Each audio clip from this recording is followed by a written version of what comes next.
여호수아와 갈렙이라는 말씀의 제목으로 은혜를 나누겠습니다. 시너지 효과라는 것이 있습니다. 두 개 이상의 요소가 서로 작용해서 발생된 효과가 개별 요소의 효과들보다 더 큰 효과를 발생하는 것을 말합니다. 되게 어렵잖아요. 이게 사전적 정의고요. 그냥 제가 이제 닭갈비집을 차렸는데 앞집에 누가 또 차리는 거예요. 그럼 어때요? 저 누구 망하게 하려고 생겼나 그랬는데 한 달 후에 또 옆집에 또 생기는 거예요. 그럼 이제 진짜 큰일 났다. 위기감이 느끼는데 그러다 보니까 어느새 한 집, 두 집 많아졌어요. 자, 그러면 춘천 시내 사람들이 닭갈비 먹을 때 다 어디로 가요?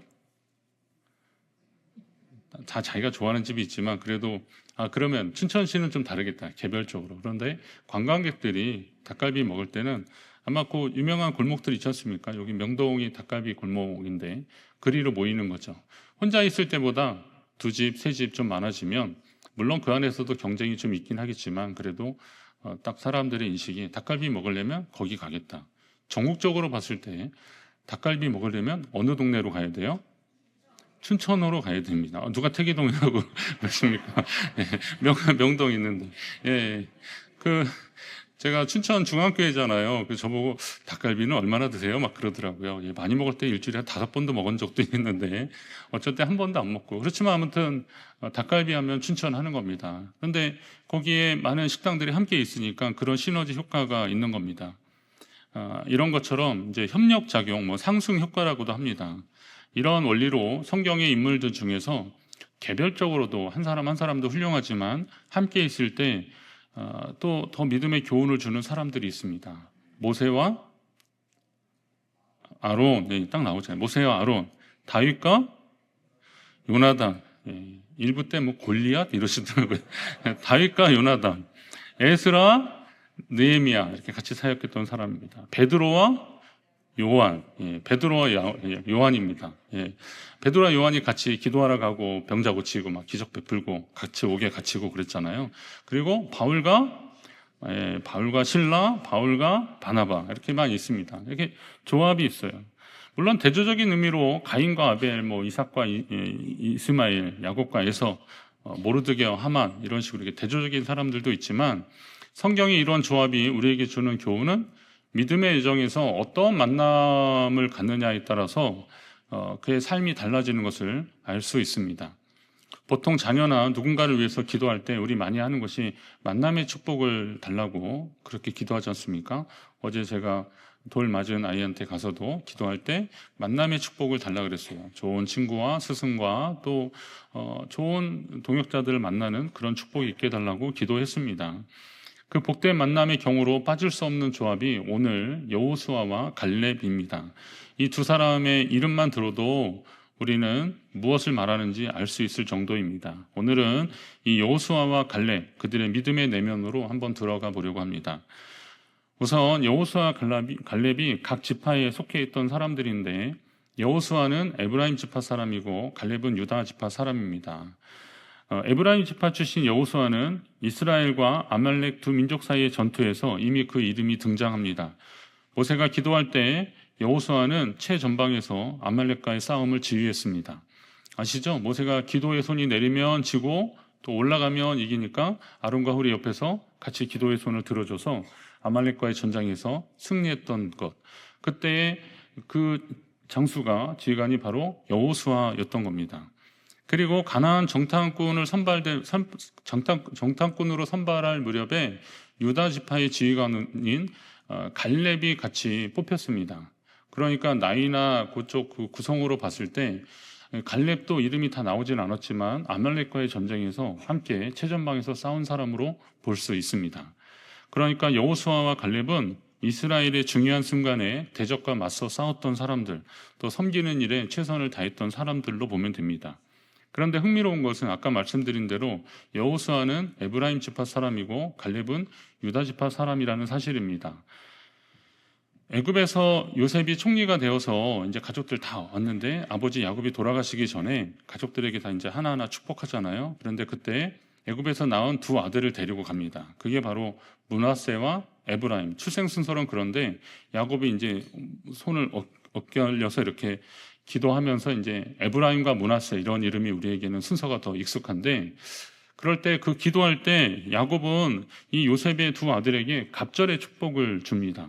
근데 이 갑절의 축복이, 갑절의 분깃이 어떤 의미가 있었는가 보면, 나중에 이스라엘 백성들이 가나안 땅을 다 이제 점령하고 나서 땅을 분배받을 때 그 야곱의 12아들들을 12지파로 하지 않습니까? 그 뭐 이제 광야의 여정에서도 그렇게 했었고요. 그런데 레위 지파는 중간에 하나님 섬기는 것을 기업으로 했기 때문에 나중에 땅도 받지 않고 하나님 섬기는 걸 기업으로 받았습니다. 그러면 이제 11아들인데 요셉의 두 아들이 각 지파가 된 겁니다. 그래서 12지파가 채워졌게 됐는데, 그런데 이 에브라임과 므낫세 지파가 다른 지파에 비해서 월등히 좀 많이 있었습니다. 가나안 땅을 요단을 건너갈 때 요단 동편에 남아 있었던 사람들이 있는데 르우벤과 갓 그리고 므낫세 지파 중에서 반이 남아 있어요. 그리고 요단으로 건너가서도 므낫세 지파 중에 반이 있을 정도로, 그러니까 므낫세는 이렇게 반을 나눠도 넉넉할 정도로 많은 지파였습니다.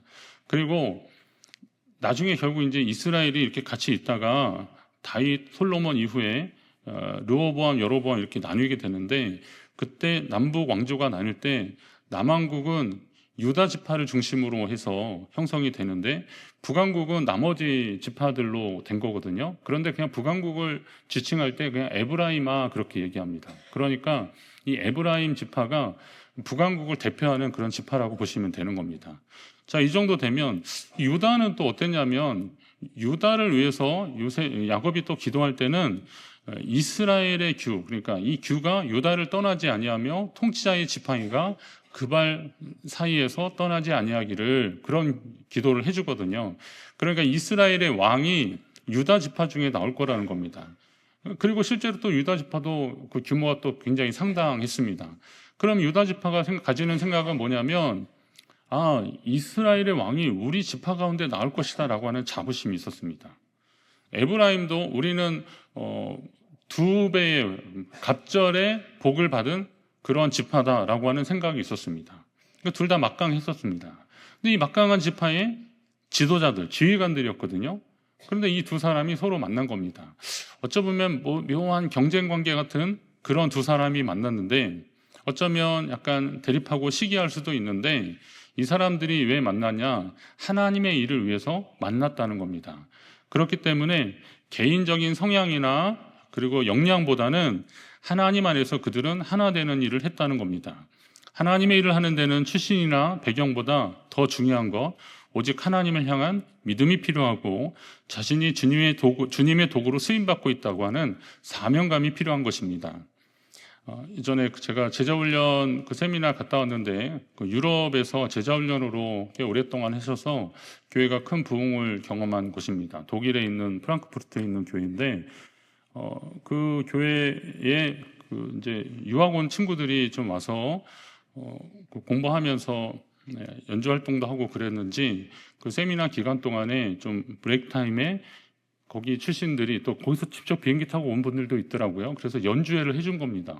근데 굉장히 수준 높은 연주를 해줘서 저희는 뭐 눈도 호강하고 귀도 호강하고, 그래서 목사님께 이제 감사하다는 마음으로, 목사님, 그 교회는 성가대가 아주 쟁쟁하겠습니다. 그랬더니 목사님이 그러시더라고요.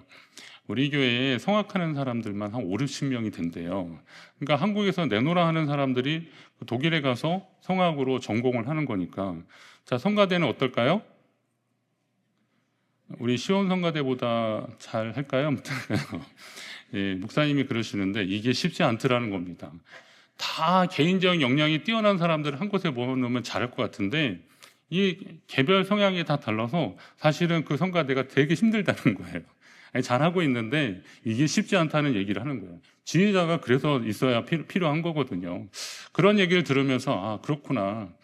개별적으로 다 뛰어난데 이 소리를 좀 낮추고 이 하모니를 만들기 위해서 필요한 일들이 있구나. 그것은 결국은 뜻과 목적이 같아야 되는 겁니다. 여호수아와 갈렙은 그 지파 그 배경만 보면 그들은 하나만 가지고도 한 나라를 이룰 만한 사람들인데, 하나님 앞에서 낮추고 그리고 또 하나님의 뜻을 위해서 겸손하게 섬기는 일을 했던 것입니다.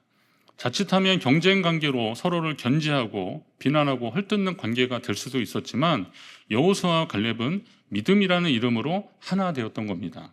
오늘날에도 우리 각자의 처지와 형편, 심지어 믿음의 분량도 다르겠지만 주를 믿는 믿음 안에서 하나 되는 역사가 계속 일어나기를 간절히 바랍니다.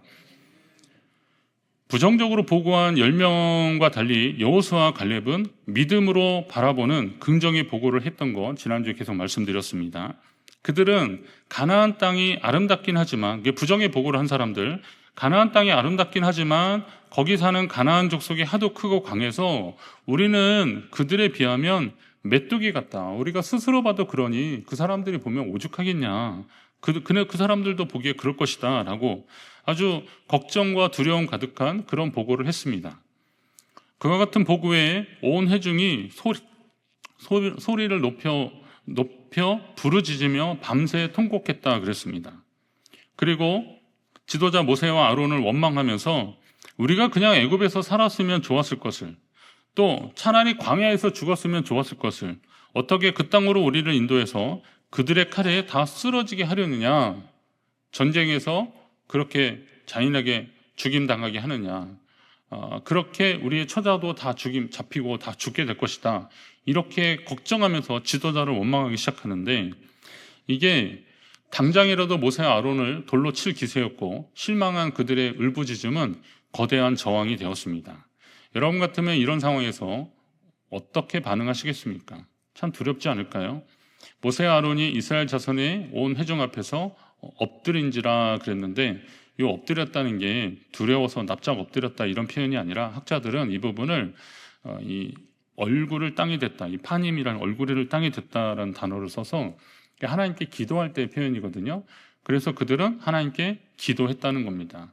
성난 군중들 앞에서 어쩔 줄 모를 그런 상황에서 모세와 아론이 할 수 있는 것은 결국은 기도라는 겁니다. 저는 목회자의 심정으로 이 상황을 한번 좀 봤습니다. 한번 그 연상을 해봤어요. 군중들, 그 성난 군중들 모세와 아론이 할 수 있는 것은 아무것도 없었습니다.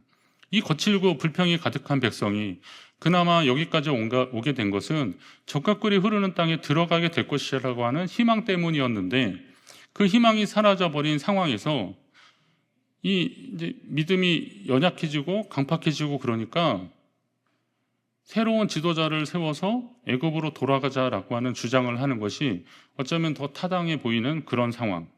자, 이럴 때 그러니까 백성들의 신뢰가 계속되지 않는 그런 상황에서 모세와 아론이 그래 잘 됐다, 여기까지다, 나도 뭐 더 이상 하고 싶은 생각 없다, 그래 가자, 그렇게 하고 포기했겠느냐? 그게 아니라는 거죠. 그들은 기도했던 겁니다. 가장 어려운 순간에 할 수 있는 거, 그게 바로 기도입니다. 찬송가 543장을 제가 가끔 부르는데요. 어려운 일 당할 때 나의 믿음 적으나 의지하는 내 주를 더욱 의지합니다. 우리 이런 찬양 있지 않습니까? 그 찬양을 이렇게 보면 어려운 일 당할 때 한번 쳐주실래요? 그러면 세월이 지나갈수록 의지할 것뿐일세 무슨 일을 당해도 예수 의지합니다.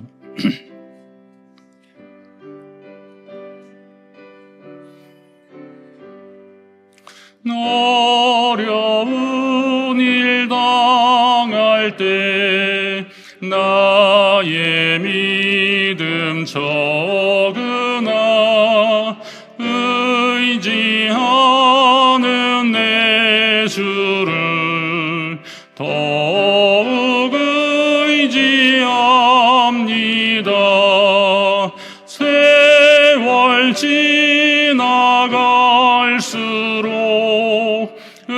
의지할 것뿐일세 무슨 일을 당해도 예수 의지합니. 세월 지나갈수록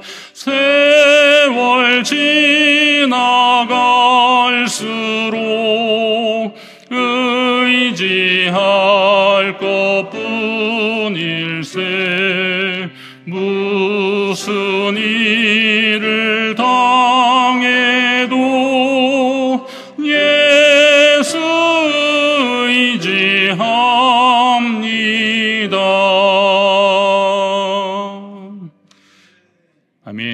이 찬양이 여러분의 고백이 되십니까?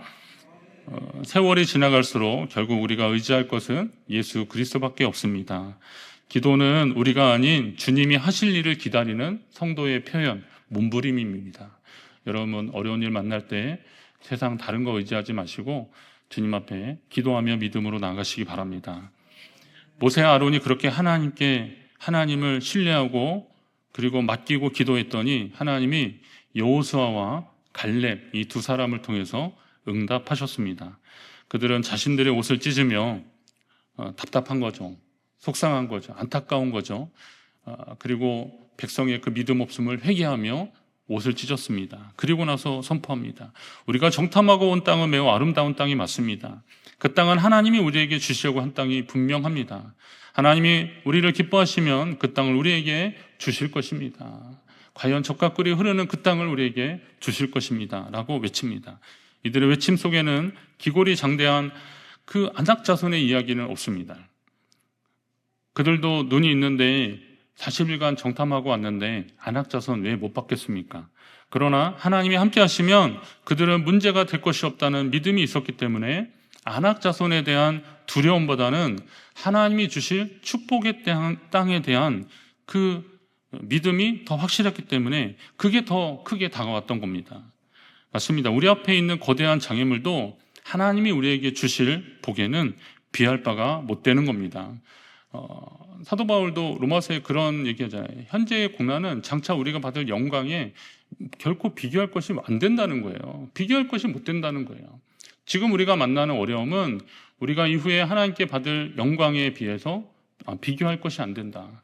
그렇습니다. 믿음의 눈으로 바라보면 지금 있는 것보다 더 큰 하나님의 손길을 우리는 보게 되는 겁니다. 여기서 낙심하고 울부짖으면 그냥 포기하게 되는 거잖아요. 그냥 돌아가게 되는 거잖아요. 그들이 그렇게 밤새 통곡한 것을 나중에 보면 내 귀에 들린 대로 하나님이 그렇게 해주시겠다고, 우리가 여기서 죽게 될 것이라고 하는 그 말을 하나님은 기억하셨습니다. 그렇기 때문에 그 여호수아와 갈렙이 그 백성에게 당부하는 게 뭐냐면 9절에 여호와를 거역하지는 말라. 다만 여호와를 거역하지는 말라. 저는 이 말씀을 묵상하면서 그런 걸 해보는 거죠. 우리 옛말에 그러잖아요. 동냥은 못해도 쪽박은 깨지 말아라. 뭐 이런 것처럼 하나님이 하실 일들을 믿음으로 바라보고 전진하지는 못할 망정 하나님을 원망하고 거역하지는 말아라. 지금 하나님을 원망하고 거역하는 그 말들이 결국은 다 쌓여지게 되는 거거든요. 내 믿음을 좌우하게 되는 거거든요. 부족하다면 하나님 제게 그 믿음을 달라고 간구하는 마음, 그 마음이 필요한 것이지 그거 욕하고 그거 원망하고 불평하느라 하나님이 우리에게 주실 복을 차버리는 그런 일을 하지 말라는 거예요. 성도는 하나님을 거역하는 일만큼 하지 말아야 한다는 겁니다. 아니면 하나님을 거역하지 말라는 이 쉬운 것을 모르는 성도가 과연 어디 있겠습니까? 그런데 우리의 삶 가운데 하나님을 거역한다고 말하진 않지만 하나님의 권능을 무시하는 것도 하나님을 거역하는 겁니다.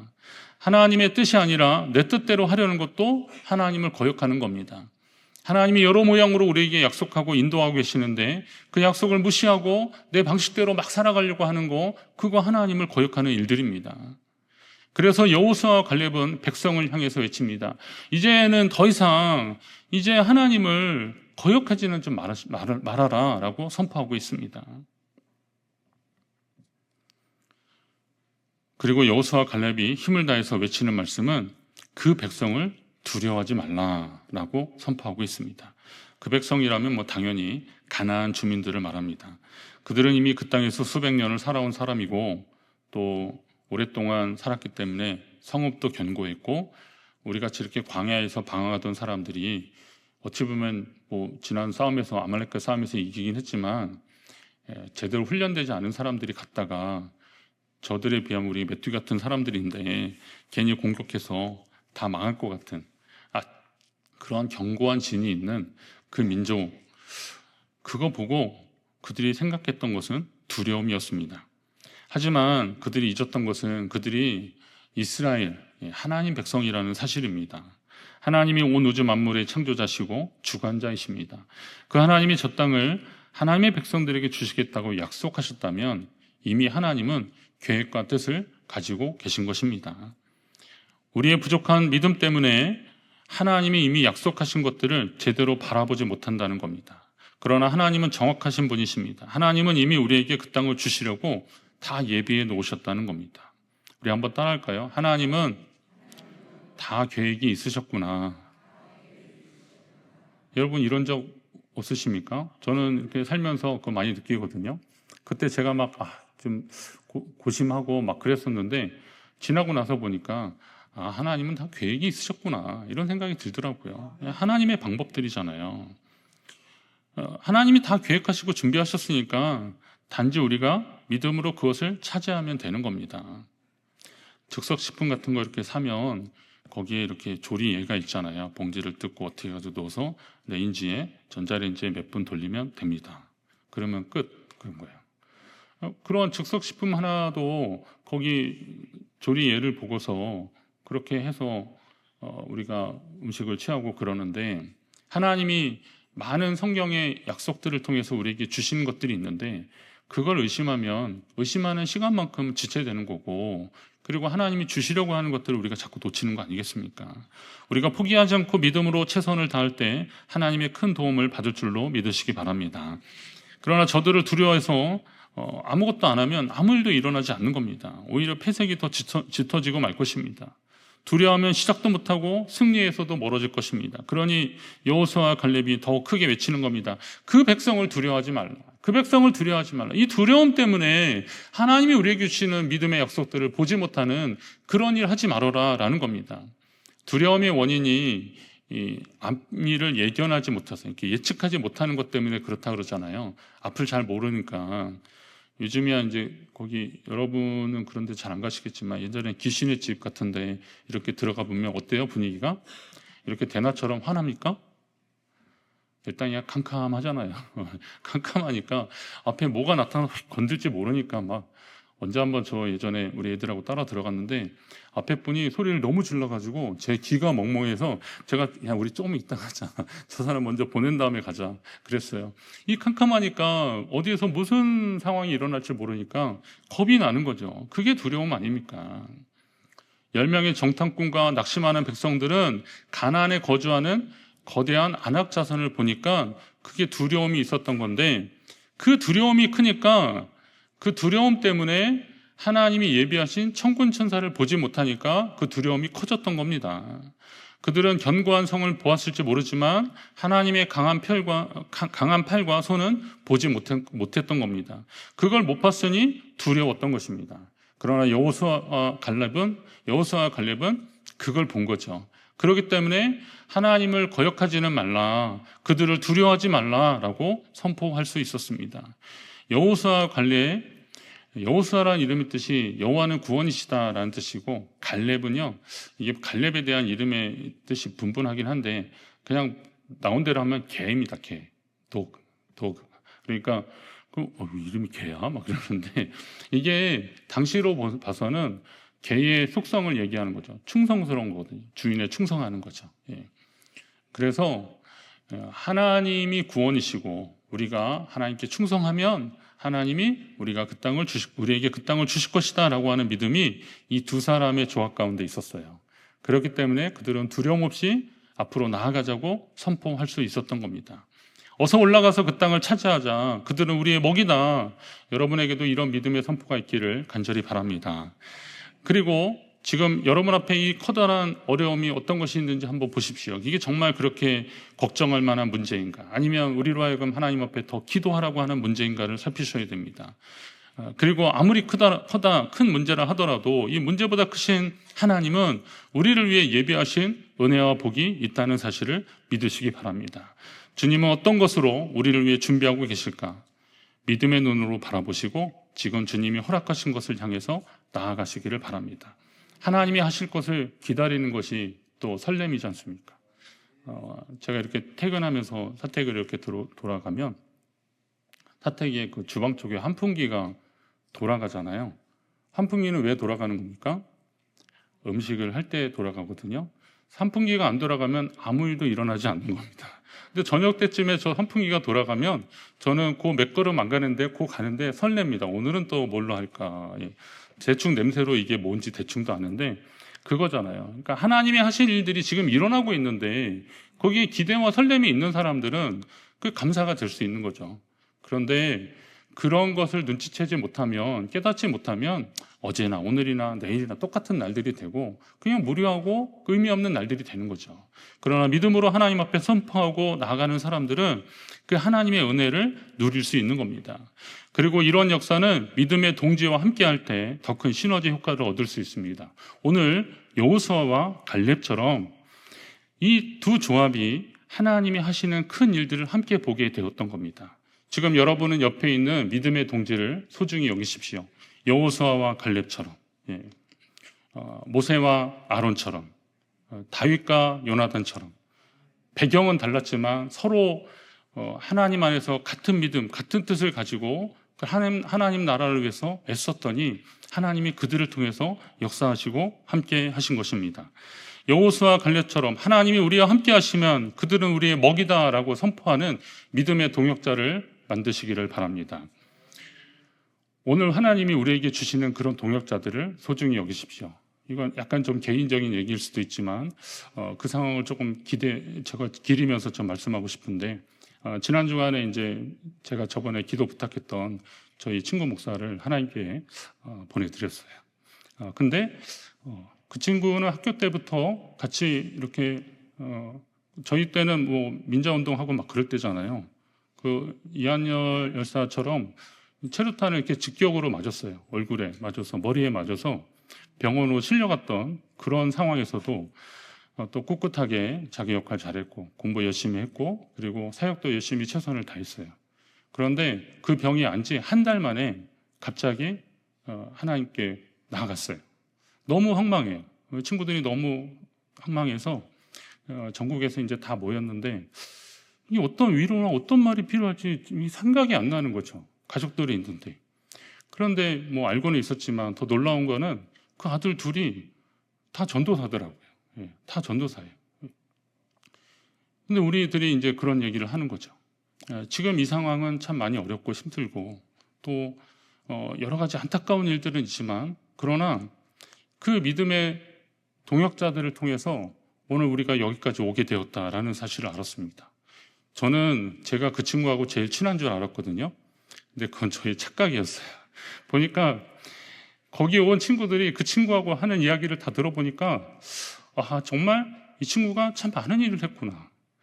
비록 그 친구가 우리가 생각하는 것만큼 그런 생애와 사역을 다 마치진 않았지만 그러나 그를 통해서 힘을 얻었던 친구들이 참 많이 있구나. 사역 포기하고 이제 아무것도 안 하고 있을 때, 낙심하고 있을 때 그 친구 찾아가서 너 하나님께 사명 받았는데 이러면 안 돼. 그러면서 정말 어려운 교회라도 거기 가서 사역하라고 막 그래서 그 친구를 거기 보내고 그리고 그 교회 수리하는데 그리고 교회 세우는데 가서 공사해 주는데 이런 걸 다 해줬더라고요. 그래 그 친구가 그걸 기억하고 있어요. 사실 뭐 여러 친구들한테 도움을 좀 요청을 해서 그 친구 다시 사역할 수 있도록 세워줬더라고요. 생각해 보니까 얼마나 고마운지 몰라요. 또 슬픔 당한 사람들 계속 찾아갔고 그랬더라고요. 제가 봤을 때 이런 동역자들이 있었기 때문에 그나마 우리가 이 어려운 시절에 다 사역하고 하나님 앞에 믿음으로 나가지 않았을까 그런 생각을 합니다. 교회 안에서도 마찬가지입니다. 세우는 사람이 있고 허무는 사람들이 있습니다. 그러나 이왕이면 하나님 안에서 같은 뜻을 가지고 믿음의 동역자들을 잘 만나면 하나님이 우리를 더 세워주실 줄로 믿습니다. 여호수아 갈렙처럼 이런 믿음의 좋은 동지를 통해서 하나님 앞에 한번 이 시너지 효과, 상승 효과를 우리 교회가 다 경험하기를 원합니다. 지금 여러분 옆에 있는 믿음의 동역자를 위해서 축복해 주시고 그와 함께 하나님 앞에 믿음으로 나가시기 바랍니다. 그 친구를 보내면서 우리는 그 사역자를 보내면서 우리 다시 하나님이 우리에게 주신 소명을 다시 한번 확인했습니다. 제가 신대원 학생들한테 이렇게 수업하는 게 하나 있는데 거기에서 그 친구들에게 소명을 다시 한번 얘기했습니다. 그런 얘기했습니다. 하나님이 우리를 부르신 것이 확실하다면 더 열심을 내십시오. 지금 상황이 어려워도 하나님이 우리를 부르신 것에 대한 확신을 가지고 믿음으로 나아가십시오. 오늘 우리도 하나님의 부르심을 받았습니다. 사역자들만 그렇게 부르심을 받은 것이 아니라 구원받은 주의 자녀들은 다 부르심을 받은 사람들입니다. 그 하나님을 신뢰하고 우리 앞에 놓여 있는 문제를 두려워하지 않고 하나님 앞에 믿음으로 나갈 때 하나님이 귀한 역사를 일으키실 것입니다. 우리 교회 안에 그런 역사가 계속되기를 주님의 이름으로 축원합니다.